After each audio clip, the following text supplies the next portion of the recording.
l'intérêt de l'enfant. Pas encore heureux, hein. On le met dans un foyer où il est violé, maltraité, mais c'est pour son intérêt. Génial. Donc, ce que nous venons dénoncer, de tout ce que j'ai pu appeler preuve de parole, ce que nous venons dénoncer découle d'une suspicion vis-à-vis de la notion floue d'intérêt de l'enfant.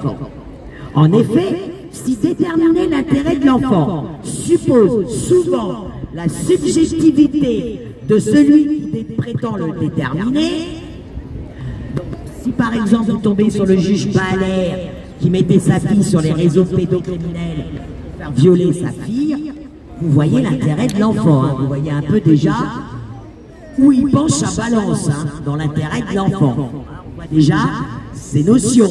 Le père mettait sa gamine pour se faire violer sur les réseaux. Il a pris d'accord. Donc, pour évoquer toute intervention des travailleurs sociaux et de la justice dans l'éducation donnée au sein des familles. Ainsi, l'abus de cette notion permet de mettre en accusation le caractère nécessaire contraignant de la famille de par le cadre éducatif qu'elle définit et qui pour certains éducateurs pourrait sembler trop rigide ou trop conservateur. Et il donne des exemples. Par exemple, l'enfant regarde trop Internet. C'est pas pour son bien. Oh, l'enfant il pleure, il n'a pas Internet. Comment? L'enfant n'a pas Internet? Pas bien.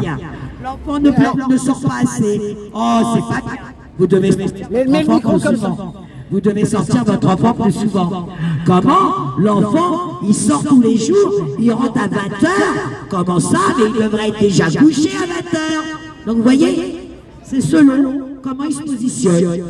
Mais ils vous disent dans l'intérêt de l'enfant. Et on revient à ce que le papa il a dénoncé. Pour une engueulade avec sa femme, on a placé les gosses. Je vous assure qu'il faut vraiment travailler les dossiers de la ZE et mettre le nez dedans pour réellement comprendre. Je vous assure que moi encore, au bout de 4 ans, je tombe encore de haut sur certains dossiers. Mais quand je vous dis je tombe de haut, je tombe de haut. Hein.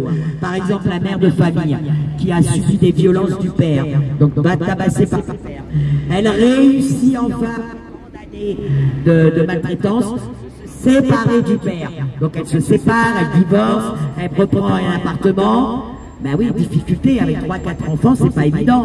Elle joint les debout avec des petits boulots minables. Et ben elle se retrouve ses enfants placés, vous savez pourquoi?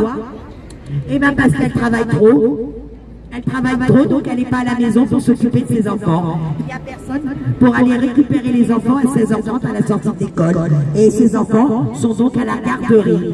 Et bien parce que la mère mettait ses enfants à la garderie, et bien vous comprenez? Ah ben oui, mais vous n'avez pas de temps pour apporter des activités scolaires à l'enfant. Vous ne pouvez pas les promener non plus.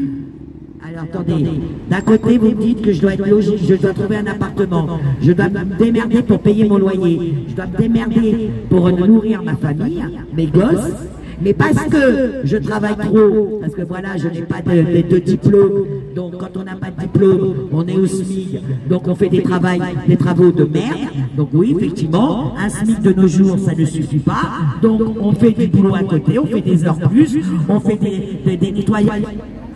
On fait des nettoyages dans les bureaux le soir, hein? Donc on rentre à la maison vite fait après sa journée de travail, on nourrit les enfants, on a l'aîné qui a 12-14 ans, bah, qui peut s'occuper des petits, et vite, on va vite au bureau faire encore 2-3 heures de ménage à minuit, 1h du matin, on se démerde à prendre le dernier transport pour rentrer, pour pouvoir faire vivre la fratrie. Et ben ça vous donne un placement de vos gosses. Donc, d'un côté, on vous dit, pour les parents qui se séparent, ah oui, mais madame, vous êtes séparés, vous n'avez pas de travail, vous n'avez pas de logement, comment pouvez-vous vous occuper de vos enfants? Comment pouvez-vous leur donner des conditions pour qu'ils puissent vivre sainement?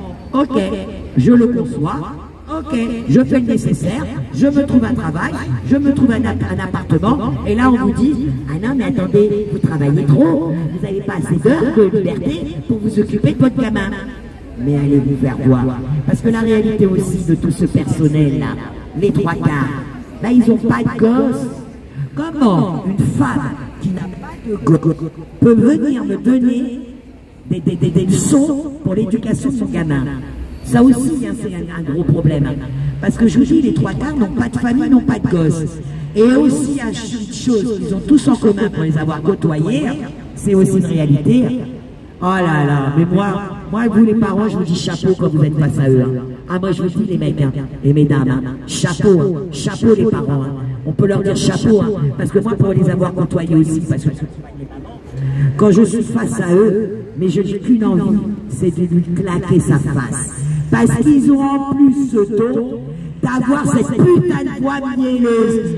Mais madame, c'est pour votre bien aussi. On est là pour vous accompagner aussi. Ne vous inquiétez pas, ce n'est qu'une mesure provisoire. Une mesure provisoire, Julie Margot, 7 ans. Hein. Heureusement que c'est une provisoire. Putain, chez eux, leur provisoire, hein, il est quand même bizarre. Hein. Et je vous dis toujours avec cette petite voix mielleuse, vous êtes déchirés, on vous a détruit et vous devez garder votre calme. Et si par malheur, vous osez, on dit bien osez lever un peu le ton en disant hey, ça commence à bien faire, il y en a marre, tout ce que vous écrivez c'est faux. Mais pourquoi vous vous énervez? Mais il ne faut pas vous énerver. Bah, vous voyez, vous êtes dans l'agressivité. Hein. Vous voyez, hein. Donc en vérité, vous ne voulez pas travailler pour l'intérêt de votre enfant. Hein. Vous ne voulez pas travailler pour l'intérêt hein, du bien-être. Hein. Oh, vous voyez, vous êtes agressif. Hein. Oh, il faudra peut-être vous faire soigner. Mais bonne de raclure, excusez-moi du terme, mais pour moi il n'y a pas de terme, bonne de raclure.